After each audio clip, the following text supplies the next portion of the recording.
That's a lot better. So, afternoon be it for you, making it my way back home from the office. But there's a topic on my mind that I want to touch on really quickly here. I hope you guys can hear me well. There we go. But it's the topic of Swift's new actions, ladies and gentlemen. Does this threaten assets like XRP, Stellar, Solana, things of that nature? It's been a lot of discussion about Swift's potential impact on the industry.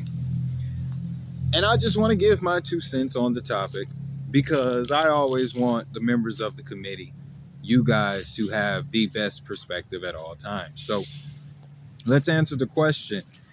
Swift, their new DLT based platform that will incorporate DLT, should we be concerned? Is this, as some people are describing, the XRP killer? I don't believe it's that drastic because when we covered the story, we found out that this is Swift's motive.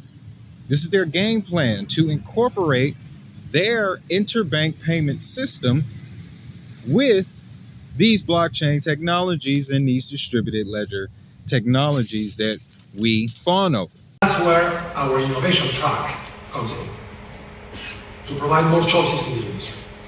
So over the past couple of years, we've shown that Swift can be used to transfer tokenized value across public and private blockchains and interlink CBDCs globally, with Swift as a single window providing end-to-end tracking, transparency, and trust across transactions, regardless of the forms they take, the networks they use, or how they set up.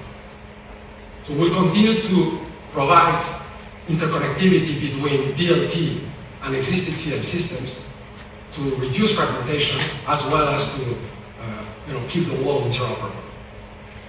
But we're going to go further in 24/7 international payments. Today, I'm very pleased to announce that we will add a blockchain-based ledger to our technology infrastructure to allow for trusted movement of tokenized value across the digital ecosystem. So I don't see it as a threat. It may serve as a bit of competition.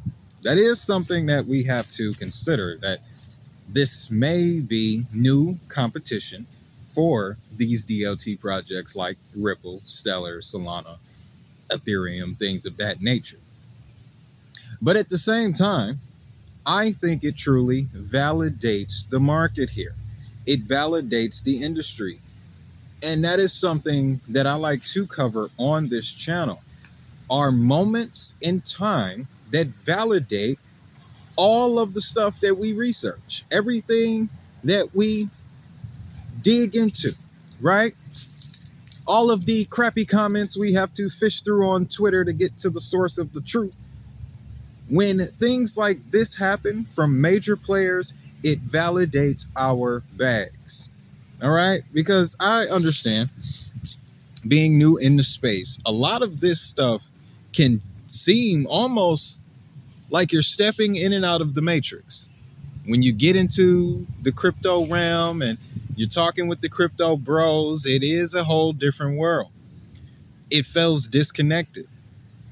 This type of development, to me, shortens that disconnect. It establishes that line between these future technologies and where we are today. So, again, to answer the question, is Swift's new platform a potential threat to DLT? Not at all. Like they mentioned at Sibos this year, which is the annual conference that Swift holds that brings together all of the major players in global finance, they understand this blockchain technology thing. We can no longer deny it, so we have to apply it. They couldn't beat us, so they joined us. Now, specifically, let's get into the details of certain networks here. If the name of the game is compatibility and interoperability, then we already know Chainlink is at the top of the list. Swift has experimented directly with Chainlink's technology to the point of a network like Solana or Ethereum? Well, we know that the new DLT blockchain bridge will be EVM compatible. It uses Ethereum's code base. So with it having EVM compatibility, that opens the door for other EVM compatible networks to potentially be a part of this new distributed ledger-based interbank network that Swift is looking to build. So again, looking at it from that perspective, no, I do not think that this is going to be a Ripple killer. Now, to that point, let's talk about the XRP ledger here and how it could potentially benefit from this integration. You see, the key component to the Ripple and XRP relationship is through XRapid and RippleNet.